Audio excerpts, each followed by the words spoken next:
Last team in the Big Ten West to talk about as far as contenders, it's Illinois. And I'm curious what you guys think about Illinois. The run of show here, it was one of the best seasons that they've had in almost 2 decades. Their first 8-win season since 2007. Shout out Juice. Brett Bielema has got the Illini believe in that they can be a force, be a factor in the Big Ten West.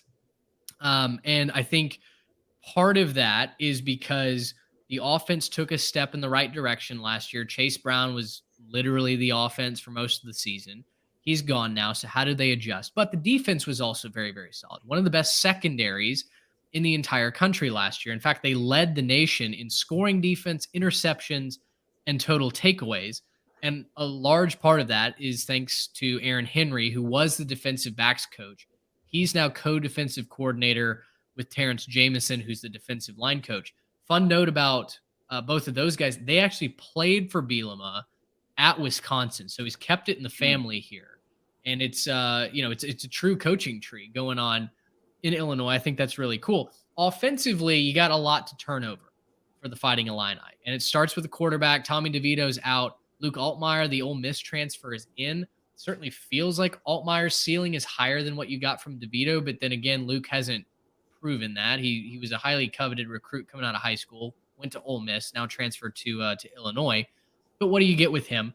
The running back is going to have to be by committee, replacing Chase Brown. He's off to the NFL. That you just have to assume regresses to the mean a little bit. They're not going to run the ball nearly as effectively. Chase Brown was so good at catching passes out of the backfield as well last season. You feel like that takes a step back. Wide receiver, they've got Isaiah Williams, who had more than double the number of catches than any other returning receiver. He had 82. So the production outside of Williams isn't great. They have some veteran options, but they're also really excited about 3 freshmen that they got on campus this summer.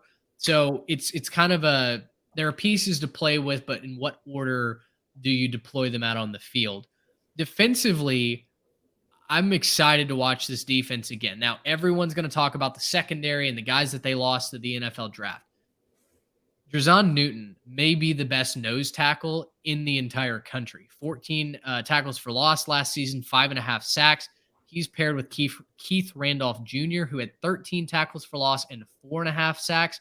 You're talking about trying to run on these guys. It's going to be really, really tough. They both were graded inside the top 10 by Pro Football Focus's grades. So Illinois has a great run defense. I think the linebackers are maybe an area of concern. Dylan Rozek is the favorite to land the middle linebacker job. He'll play alongside team captain Tariq Barnes. So do the linebackers play as good as they did last year? And then the real question, like Wisconsin, you lost a lot of production in that secondary. How does that secondary continue to force turnovers? For me, I think you got to say that they take a little bit of a step back. I think their ceiling is a 9-win season.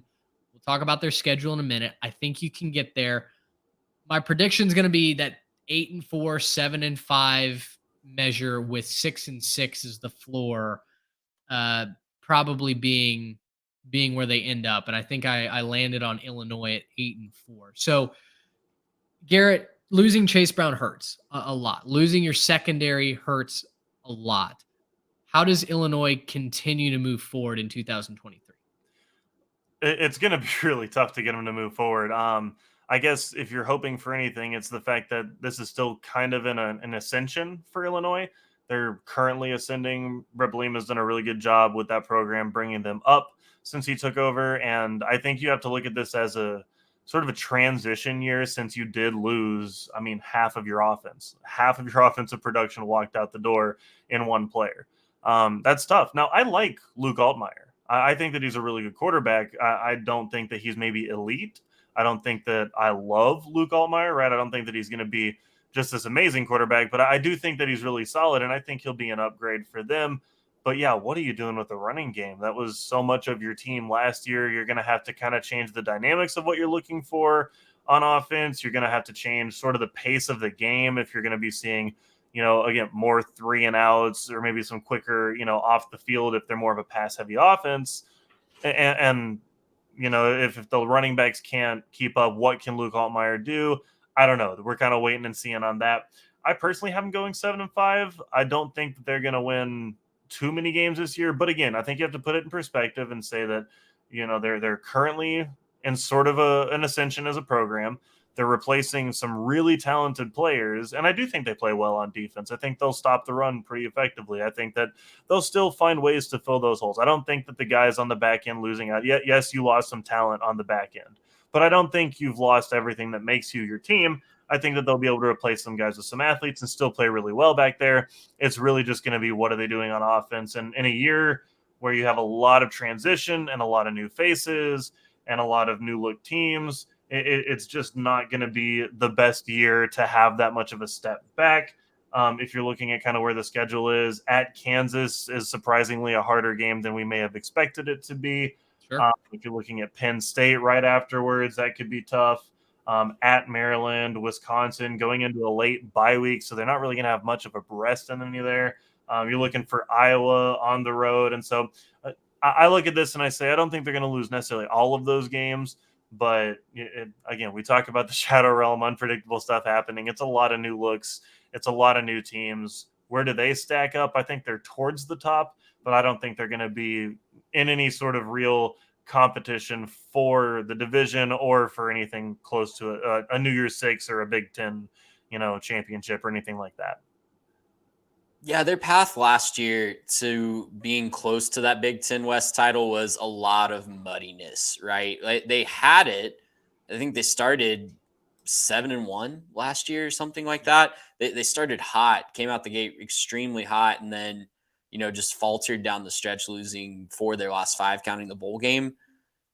I guess what do you guys want to see from Illinois and Brett Bielema this year to show that they have staying power? We're moving away from the divisions. That's something that we haven't really talked about a lot on this episode, but the Big Ten, of course, moving away from the divisions. This is a swan song for the Shadow Realm. Mm-hmm. What do you need to see from them this year to say, moving forward in a divisionless Big Ten, I think Illinois is going to have some staying power?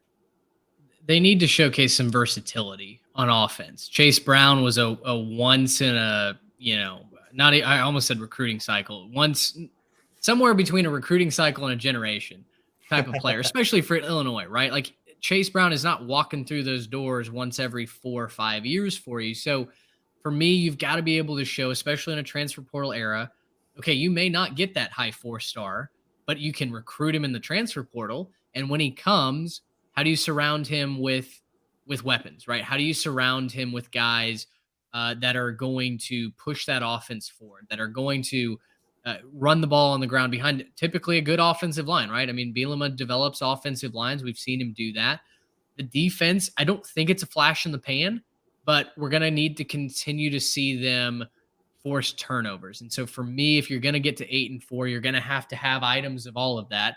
I agree. I don't think they're in contention for the Big Ten, coming out of the Big Ten West. But again, Shadow Realm, you play good football. You put yourself in some situations where the ball bounces your way.